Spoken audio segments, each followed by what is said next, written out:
Good evening. This is World News from Carnival Radio. I am Oluwadamilare Badmos. We begin from Africa. South African Army Chief General Ruzani Maswanya is facing backlash in his home country following the release of alleged comments he made during an official visit to Iran, which analysts say could further complicate the already turbulent relations between South Africa and the United States.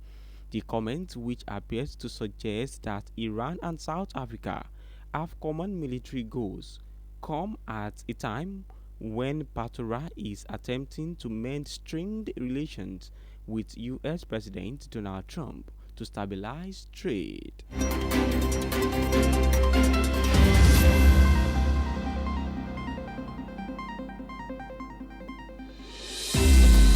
In Europe, Ukrainians went to bed on Friday night with the threatened possibility that Donald Trump could be seduced by Vladimir Putin into offering significant questions on the war. They woke up on Saturday morning to find that the Trump-Putin summit in Alaska instead had fizzled out without any strategic or political agreement. It was a rare example of a failed summit coming as a relief. In absence of any real development, attention in Ukraine turned to presentation aspect of the summit, the uptick in political speak. In Asia, thousands of Afghans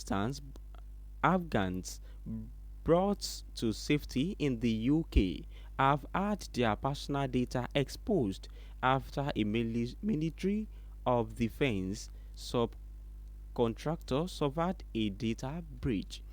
The names, passport information, and Afghans' relocations and assistance policy ARAP detail of up to 3,700 Afghans who potentially been compromised after inflict the jet center and provide ground handling service to flight at London Stansted Airport suffered a cybersecurity incident. It comes just a month after it was revealed another major data breach in 2022 exposed the details of almost 19,000 people who had asked to come to the UK in order to flee in the Taliban.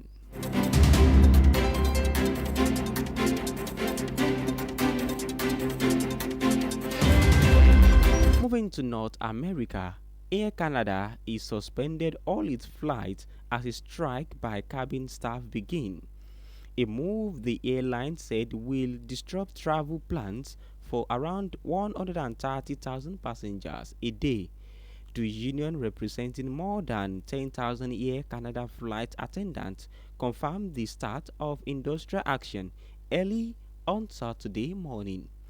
The airline said it had suspended all flights, including those under the budget's arm Air Canada ROV, and advised affected customers not to travel to the airport unless flying with a different airline. Air Canada's flight attendants are calling for higher salaries and to be paid for work when aircraft are on the ground.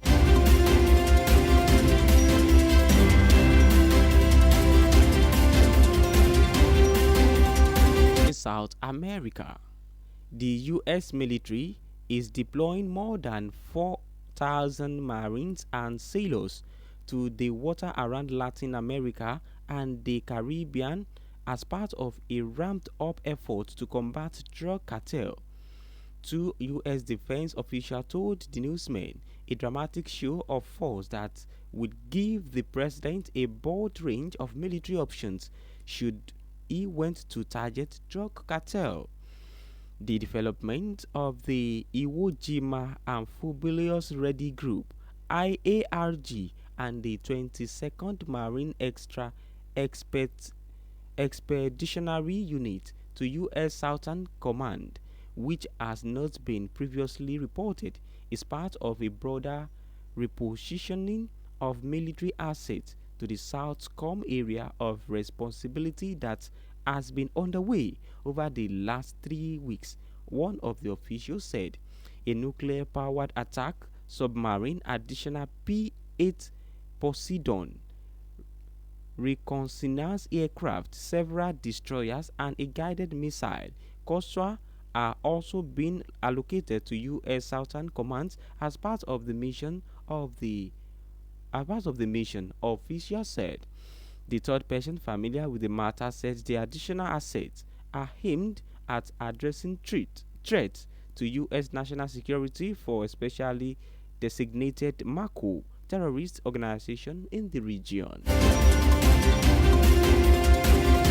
Moving forward to Australia, an earthquake of magnitude 5.4 struck near Queensland, Australia on Saturday, according to the European Mediterranean Seismological Center. The earthquake was at a depth of 10 km, 6.21 miles, Router quoted the EMSC as saying. And with that, we've come to the end of the news around the world this evening. You can download the Carnival Media app on Google Play Store and the iOS App Store. You can also check out our website at www.carnivalmedia.ng. My name remains Oluwadamilare Badmus. Thank you for listening. Enjoy the rest of your day. Good evening.